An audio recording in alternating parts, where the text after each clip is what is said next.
What up, gang of Lane, Carolina Jackpot time coming at you on Tuesday afternoon. Got a great, well, I don't know if I got a great big old show for you today. I got a show for you today. Whether or not it's great big old is up to you.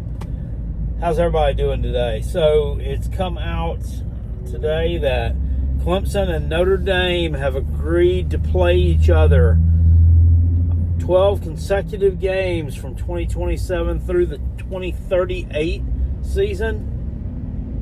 Now, they were already scheduled to play like 6 of those years anyway. So they're just going to add to it and just make this a home-and-home thing every year. As you know, Notre Dame's got to play 5 ACC opponents every year. So this will add towards that. Supposedly bolster both teams' resumes for consideration into the college football playoff, I guess. We're adding more marquee matchups between big-name brands. Make no mistake about it, this is a lot bigger game for Clemson than it is for Notre Dame. For Notre Dame, it's a Saturday. For Clemson, it's everything in the world. They're so damn happy about it.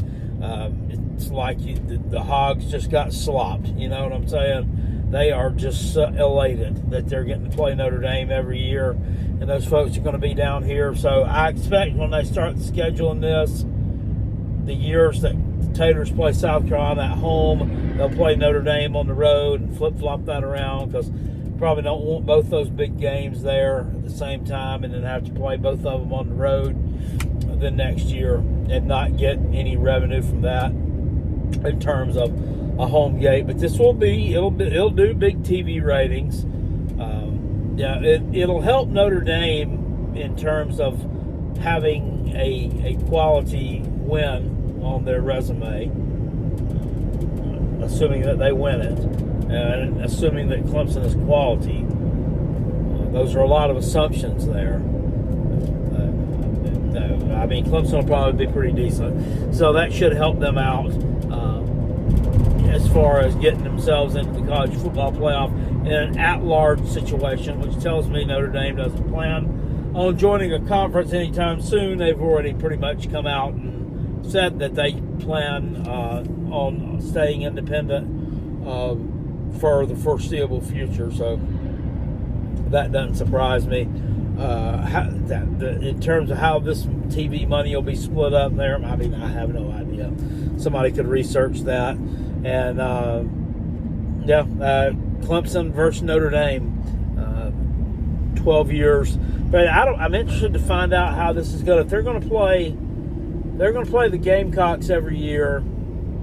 They'll play Notre Dame every year, and they've got their 8 ACC games every year. They've got some home series scheduled with.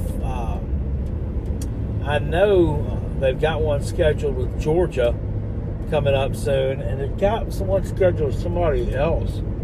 I can't remember who. I was in Oklahoma. I don't remember. I'll have to go look. I just saw it a while ago while I was looking up for some stuff about this video, and then all of a sudden it just slipped my mind. Of course, they got a home with LSU the next 2 years, so it won't affect that. So I don't know if those games will be played or not. And you know, if the SEC goes to 9 conference games, I'm kind of concerned about the future of the Clemson-South Carolina game. I don't know if they'll continue to play it or not. We saw a lot of rivalry games go by the wayside when conferences have expanded. The Oklahoma State game, most notably, I guess, went away. I mean, I don't really understand the reasoning why. I mean, Oklahoma's going to play 8 SEC games, and they've got 4 non-conference opponents right now. I don't know why they had to take Ohio State. God dang it, I can't talk today. I'm tired. Oklahoma State off the schedule. Why that one had to be gone, but just the experts at ESPN say that the Clemson-South Carolina game should not be affected, and they fully expect that game to continue being played. Well, the experts at ESPN also told you that Shedeur was going to go in the first 3 picks, and that didn't exactly happen. So you can just take what they tell you with a grain of salt. Moving on to some other stuff, South Carolina Gamecock football. Everything's wrapping up right now. I'm reading some stuff the past couple of days. It looks like they may dip into the transfer portal, if possible, and find themselves another running back. They got a mess going on with this whole Rashul Faison situation. That's the guy that transferred in from Utah State. He's in like his 7th year of college football. His 7th year where he's eligible to play college football. It's got a weird story there. He played at a junior college for 1 year. He didn't play at all for a year or two. He played a year at Marshall. He played a couple of years at Utah State, or 1 year at Utah State. Anyway, he's been all over the world and around back twice. And now there's questions as to whether or not he's even eligible to play this coming season. And in January, according to Shane Beamer yesterday, he was at some Gamecock club meeting, that he's getting frustrated with the NCAA. Well, I mean, that's everybody's story, isn't it? Getting frustrated with them, that he sent in all the paperwork. They sent it all in January. He got transcripts and records and documentation and all kinds of other personal info from the other schools that he's attended. Got all that sent in because they requested that. He said, we're sitting here in May and he still hasn't heard shit, and he's getting pretty pissed. Now, I posed the question on the Gamecock message board, and it was answered by one Hale McGranahan over at thebigspur.com, who's actually one of the writers there. So it wasn't just answered by some random fan. It was answered by someone who knows a little something. And I just simply posed the question. I mean, did the staff know that they were going to have to travel down this rocky road when they went after this guy in December? He said, well, they knew there'd be some hoops to jump through, but I don't think they knew that it was going to be this rocky of a road. Well, damn, I mean, I'm like, if you knew you were going to have to jump through some kind of hoops to begin with, I don't know why. I get it. He was number 2 back in the portal. But I don't know why you put yourself into that situation and you don't just go with a safer option. There were some other good running backs in the portal at the time, but all those have been gobbled up by now. You had one coming out of Louisiana Monroe who was a true freshman last year, and he ended up being ranked as the number 1 running back coming into the SEC by Cole Kublik from the SEC Network. Now, that's not an official ranking. That's just his official ranking. But the guy looks good. I don't know. South Carolina didn't have the bag to get that Justice Haynes guy from Alabama. He ended up going to Michigan because they wasn't willing to drop enough of a bag at his feet.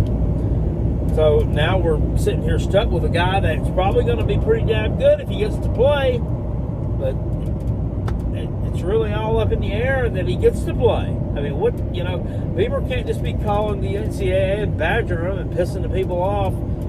Because, we just make rules up as we go along. They'll find some way to make him ineligible. But then again, Faison can turn around and sue the NCAA. Everybody else sues them. Tennessee sued them multiple times. Florida State sued them. North Carolina sued them, I think. Diego Pavia sued them.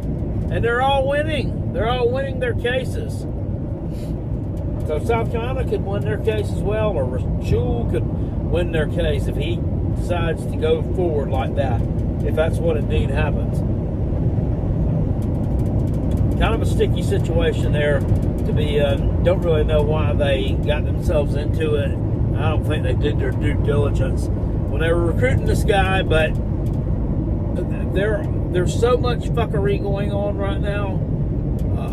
There's so many extra years and so much garbage that went on with this COVID year stuff that still being filtered out. It would take a freaking rocket scientist to figure it all out, to get it all deciphered out and plotted out and graphed out and mapped out to know exactly which way to turn with it. So I don't know that I can get all that mad at them about mishandling something to this nature, but then again, I can. And if they start losing games and he's not on the roster, I definitely can. If they're winning games and he's on the roster and he's playing fine, all's forgiven. That's about the way it rolls in my world. Anyway, guys, I'll see you all later on. Got to stop now and get myself some tater chips to put on this truck and load up so I can get out tomorrow and go make some money again. At one point in my life, I was going through a stage where I couldn't rub two nickels together. Now I can't find a place to put all my nickels. I like it better that way. I'll see y'all later. Appreciate you. Peace. I'm out of here. And go Gamecocks. Woo!